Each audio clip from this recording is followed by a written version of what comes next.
I'm coming from Bette.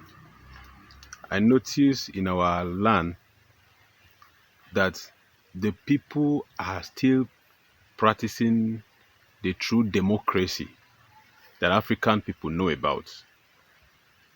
European came to Africa, learn about democracy, how people live freely in a society, not controlled by a, a certain individual or a certain president or a certain king or emperor. The people that practice true democracy were African people, and especially the people of Ogoja, where I'm coming from, Bette people in Kugbudu. We are free people.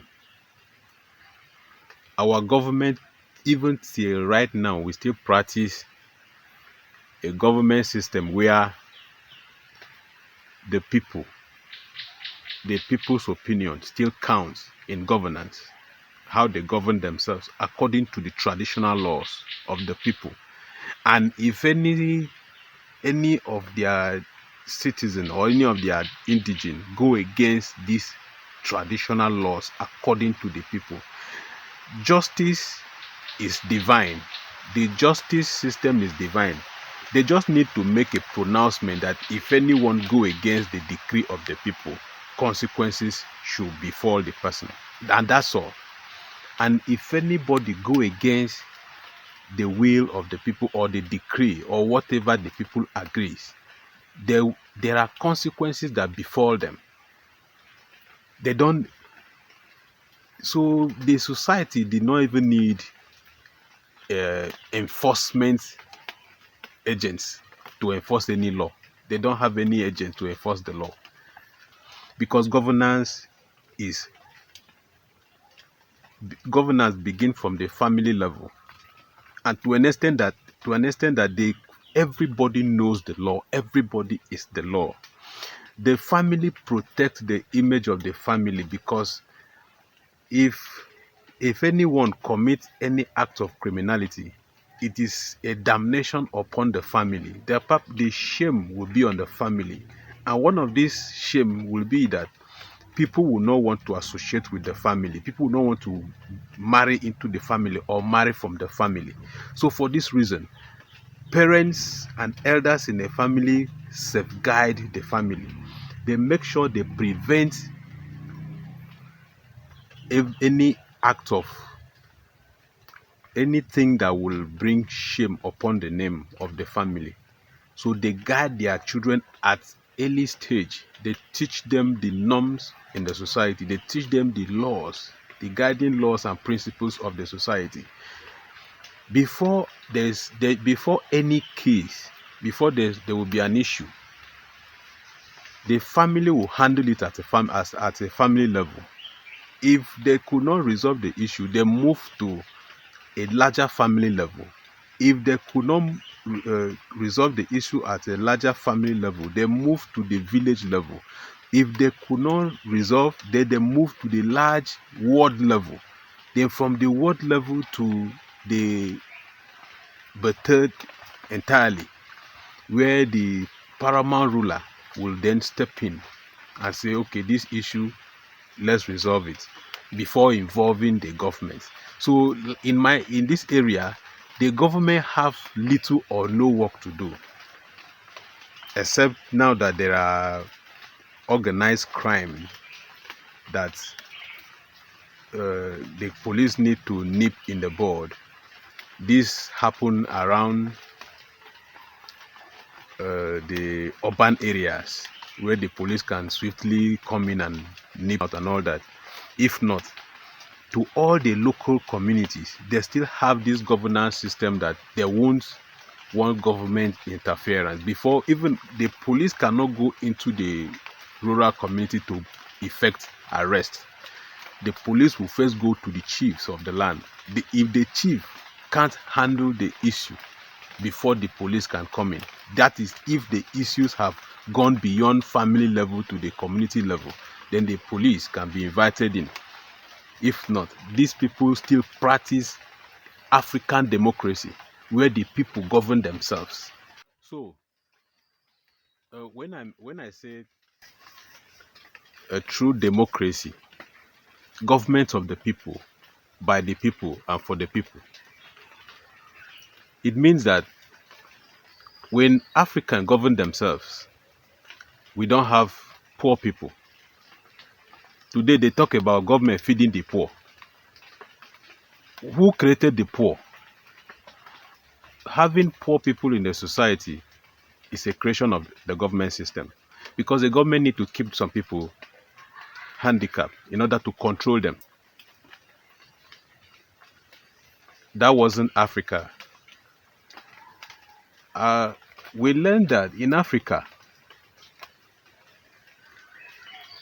we were predominantly farmers. If any farmer or anybody in a society experience disaster, maybe the person's yam barn gets burned, the person will not have to wonder what I will eat. The whole community will visit that person, and when they come visiting, they will bring yams and seed yams for the person to begin again. So in the next farming season, the person will return to the farm even better than he was last year. So the people don't have issue of somebody was caught in the act of stealing, and upon investigation, the person say, because my farm was destroyed by fire, I have nothing to take care of my family. The pressure pushed me into stealing or taking what does not belong to me. So it wasn't Africa. So when the Europeans, or when we speak in English, we say corruption, embezzlement in government, it's not associated with Africa. People in power don't steal. In Africa, they say the land belongs to the king. It does not mean that the king owns the land. He have will to sell it or will it to whomever he wants. No. It means that the people owns the land, and the people makes king. So if the kings own the land, it is the people that owns the land. The king doesn't take decision without the agreement of the people. That is African society. What they now call tyrant, usurper, utopians, these are all European concept of subjugation. It has been like that. When they came to Africa, they found a moral society where people don't commit crime, where the people were not evil. They find a way to make sure that the system that we had is destroyed, and they replace it with their own. So we now have our society is now associated with something like corruption, embezzlement, and the people are poor. The people are not taken care of. That is not African tradition. That is not the true democracy that even our people here in Bette still practice to today. That's not the kind of democracy we had. And this is subject to development. We can develop our own system. We can improve upon it. We can make it better. That is what humanity stands for. Progress is constant. It's not static. But our society have been static with no direction of growth, because some interests want to keep it that way. But the human evolution is pushing. People are beginning to think differently. People are beginning to think to how they can live harmoniously. Like all this division of we are Christian, we are Muslim. I used to tell people, if you ask me, are you a Christian? Tell me the meaning of Christian in your language, because I have a language, you have a language.